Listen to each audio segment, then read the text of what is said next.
चंद्रू गांव में पढ़ाई पूरी करने के बाद शहर में काम की तलाश में जाता है। चंद्रू को गाने बजाने का बहुत शौक था। उसे एक इवेंट ऑर्गेनाइजिंग कंपनी में नौकरी मिल जाती है। चंद्रू अपनी कंपनी की ओर से कई उत्सवों में डीजे बजाता था। वो बहुत ही अच्छा डीजे बजाने लगता है और शहर में चंद्रू डीजे वाले के नाम से मशहूर हो जाता है। जब भी कोई उस कंपनी में किसी भी प्रोग्राम के लिए ऑर्डर देने आता था तो वो यही कहते थे, अरे भैया एक काम करना, आप हमारे यहाँ शादी में डीजे के लिए चंद्रू को ही भेजना, सुना है वो बहुत अच्छे गाने बजाता है। जी सर, हम चंद्रू को ही भेजेंगे। चंद्रू की इस कामयाबी से उस कंपनी में कुछ लोग जला करते थे। क्या है, जब देखो सब लोग चंद्रू को ही बुलाते रहते हैं, हमारी तो कोई वैल्यू ही नहीं रही कंपनी में, उसके असिस्टेंट बन के रह गए हम। इस चंद्रू का कुछ ना कुछ करना पड़ेगा। हाँ यार, कुछ सोचना पड़ेगा इसका, नहीं तो हमारे तो नौकरी के लाले पड़ जाएंगे। चंद्रू के कुछ साथी उसके खिलाफ साजिश करते हैं और उसे नौकरी से निकलवा देते हैं।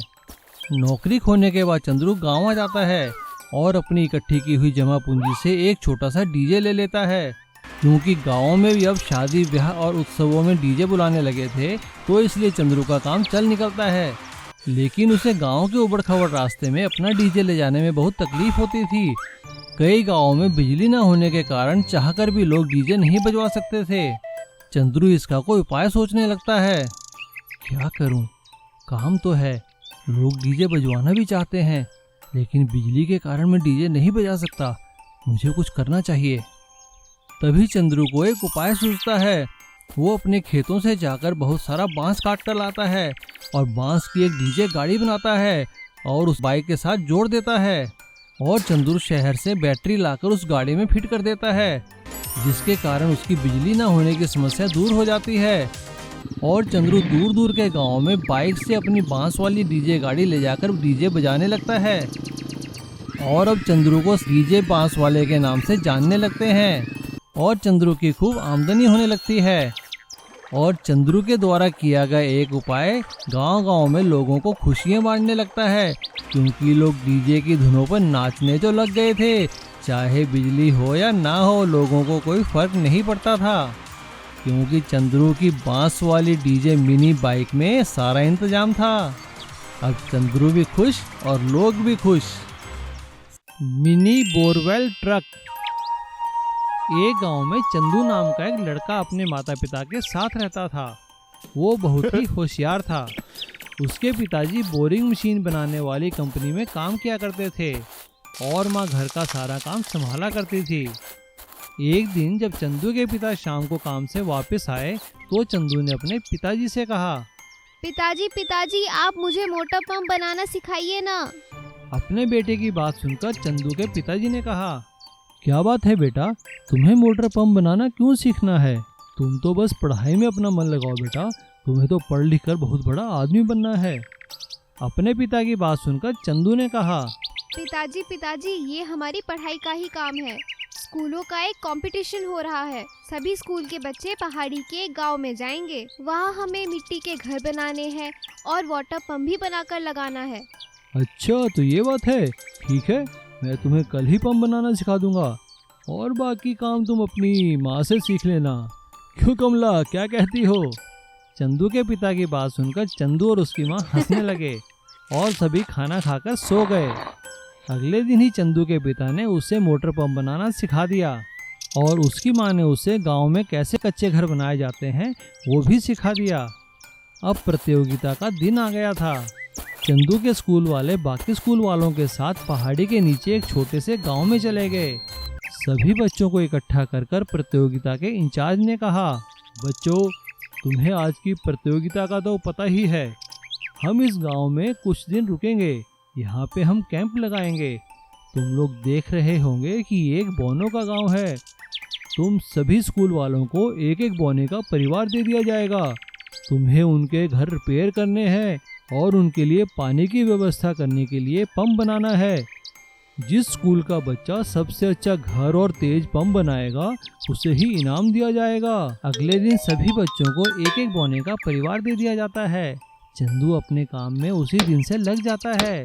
वो उनके लिए अपनी माँ द्वारा सिखाए गए तरीके से एक बहुत ही अच्छा घर बनाता है और अपने पिता के बताए हुए तरीकों से एक बहुत ही अच्छा मोटर पंप भी बना देता है, जिससे बहुत तेज और साफ पानी निकलने लगता है। ये देखकर उस परिवार का मुखिया चंदू का धन्यवाद करता है। चंदू, तुम्हारा बनाया घर तो बहुत अच्छा है। पूरे गांव में सबसे अच्छा घर हमारा ही लग रहा है। और देखो तो कितना अच्छा और साफ पानी निकल रहा है। तुम्हारा बहुत बहुत धन्यवाद चंदू। मुझे पता है फर्स्ट प्राइज तो तुम्हें ही मिलेगा। और कैंप के आखिरी दिन सभी प्रतियोगियों को इनाम दिया जाता है। प्रतियोगिता के इंचार्ज इनाम की घोषणा करते हैं। आप सभी बच्चों ने काफ़ी अच्छा काम किया है, लेकिन सबसे अच्छा घर और पंप तो चंदू ने बनाया है, इसलिए चंदू के स्कूल को प्रथम इनाम दिया जाता है। चंदू के बनाए हुए पंप ने न केवल एक परिवार की बल्कि पूरे गांव की पानी की समस्या खत्म कर दी है। तुम्हारा बहुत बहुत धन्यवाद चंदू। आओ अपना इनाम ले लो। धन्यवाद सर। चंदू अपना इनाम लेकर बहुत खुश होता है और घर आकर बड़ी खुशी से अपना इनाम दिखाकर अपने माता पिता से कहता है, माँ, पिताजी, देखो देखो, आपके सिखाए हुए गुणों के कारण ही मैं आज पुरस्कार जीत पाया हूँ। चंदू की बात सुनकर चंदू के माता पिता ने उसे अपने गले से लगा लिया और सभी बहुत खुश हो गए। लालची भुट्टे वाला। लखीपुर गांव में राजू नाम का एक भुट्टे वाला रहता था।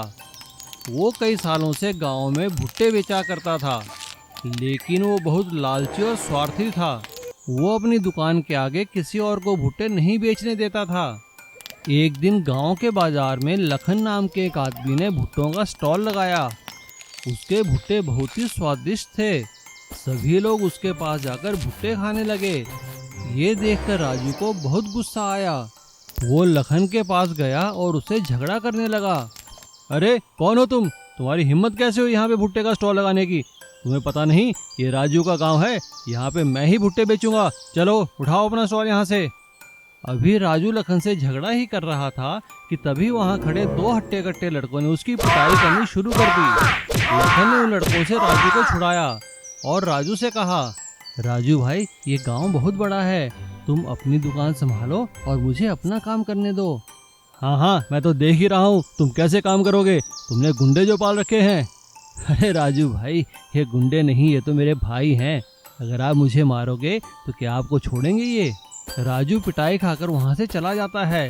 राजू जंगल में एक वैद्य के पास आकर वैद्य से कहता है, वैद्य जी महाराज, मेरे भुट्टों का स्वाद इतना नहीं रहा, मुझे कोई ऐसी दवाई दीजिए ना कि ताकि मेरे भुट्टे स्वादिष्ट हो सके।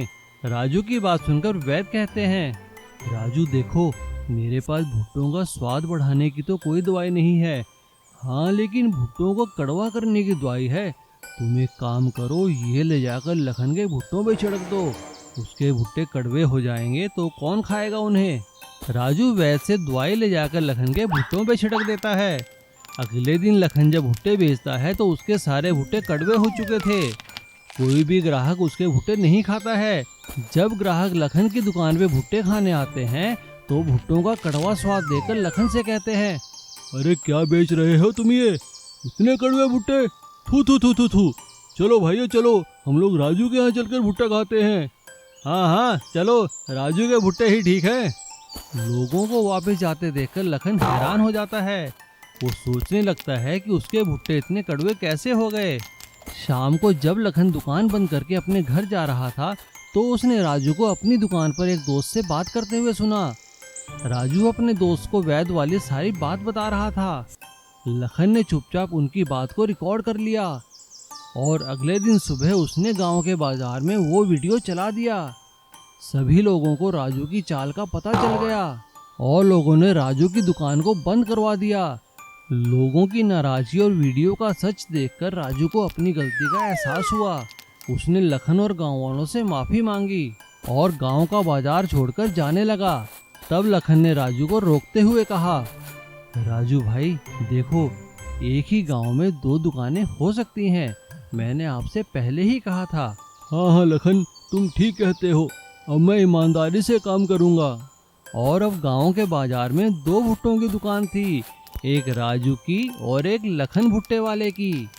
और इस तरह लालची राजू भुट्टे वाले को सबक मिला और उसने ईमानदारी से भुट्टे बेचना शुरू कर दिया।